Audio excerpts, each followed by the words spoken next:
What up, Hexicans? Since 2017, I've seen more than 100 catastrophic failures in the crypto space. In decentralized finance, 99% of everything goes to zero, while the surviving 1% can go down 99% in price. This White House press release from September 2022 claims that $600 billion of investor and consumer funds were wiped out the year FTX collapsed. We've been baptized in black swan volatility. Recently, there was a $300 million exploit on Aave that led to a $70 million ETH seizure on Arbitrum. PulseChain has an origin account that controls up to 90% of the total PLS supply. I want to highlight a fundamental difference between PulseChain and Arbitrum.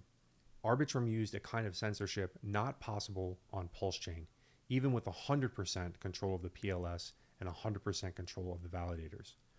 Before the Arbitrum exploit becomes ancient history and the raging river of catastrophic failures of fake DeFi, let me point out the subtle but critical differences in real versus fake decentralized finance.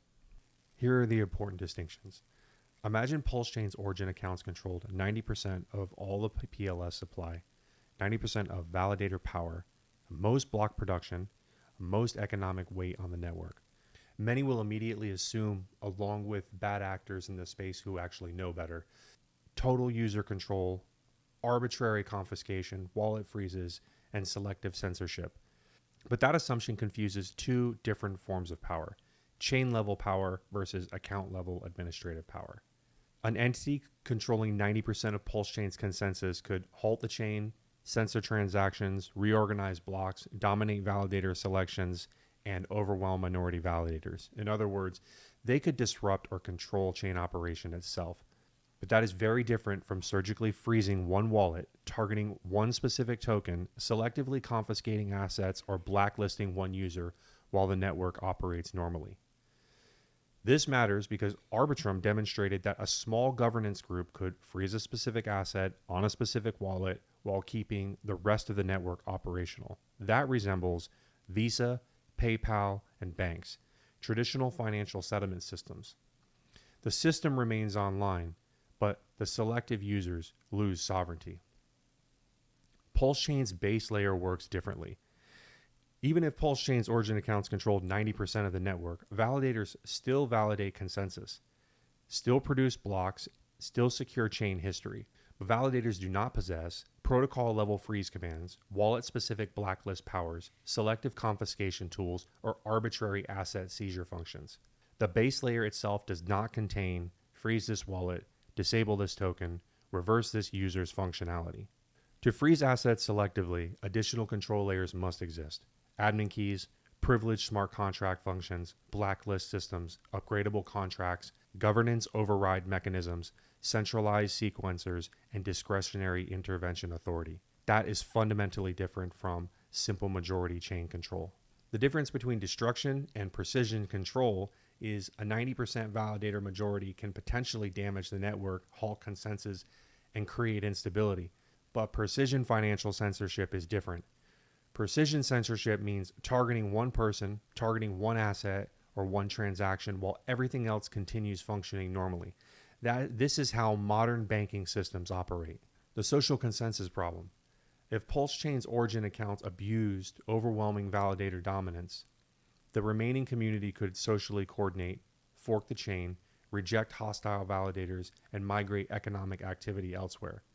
Because, and this is what they don't tell you about DeFi, blockchains ultimately depend on social consensus, user adoption, economic legitimacy, and voluntary participation. A chain can survive attacks against consensus, but once selective financial censorship becomes normalized inside protocol governance, the system begins resembling traditional finance infrastructure rather than immutable settlement.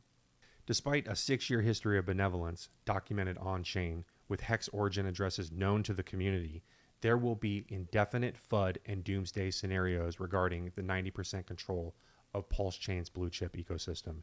Here is a highly plausible benefit of the doubt scenario that aligns with 6 years of precedent. Most discussions about 90% control focus entirely on attack scenarios, but overwhelming ownership can also create defensive alignment, economic deterrence, stabilization incentives, and hostile takeover resistance, especially if the dominant holder benefits from long-term network survival rather than short-term exploitation. If one entity controlled 90% of the PLS, their wealth would be overwhelmingly tied to PulseChain survival. Destroying trust in the chain would destroy liquidity, adoption, price, and validator economics, along with ecosystem growth. A hostile attack against the chain would primarily damage the largest holders themselves. Large ownership concentration can make hostile acquisition nearly impossible. Outside actors would struggle to acquire majority stake, overwhelm consensus, economically capture the network, and dominate governance through open market accumulation.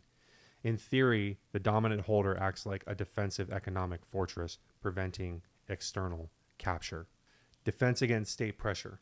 A dominant entity with long-term incentives could potentially refuse censorship demands, refuse confiscation requests, refuse political intervention, and refuse selective freezes.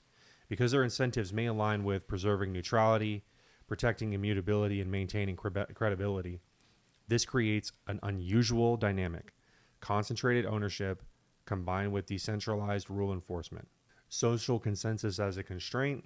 Even a 90% controller remains constrained by market confidence, exchange support, developer support, user adoption, and social legitimacy. If the dominant entity behaved maliciously, the ecosystem could coordinate a fork, users could reject hostile changes, and validators could migrate. Applications could split away.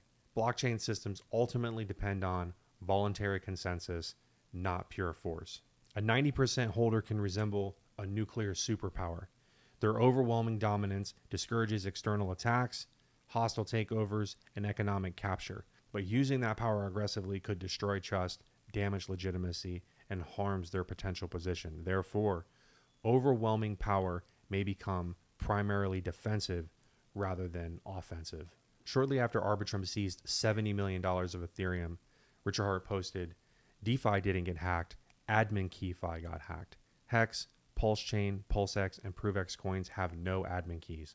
Stop calling admin key crap and DAO controlled by a few dudes, admin keys but with extra steps, DeFi. It's not DeFi. Oh, and Arbitrum seized $70 million of the hackers' coins. And another chain introduced privacy, but with a view key they say they'll hand to the government if asked right. Some small portion of you figured out the solution. Follow me, learn from me, be saved. I cannot save you from others choosing to click red instead of green, but I can teach you what's real and how to do things better. Much, much better. All right, Hex family, that's my video. I just wanted to contrast different types of centralized control. Centralized ownership, like we have over here at the PulseChain ecosystem, is vastly different than the kind of centralization that they're pushing as decentralized finance in legacy. Please like, comment, subscribe, and share this video, as I am still permanently suspended on Twitter, the global town square of everything. Love you guys. God bless and take care.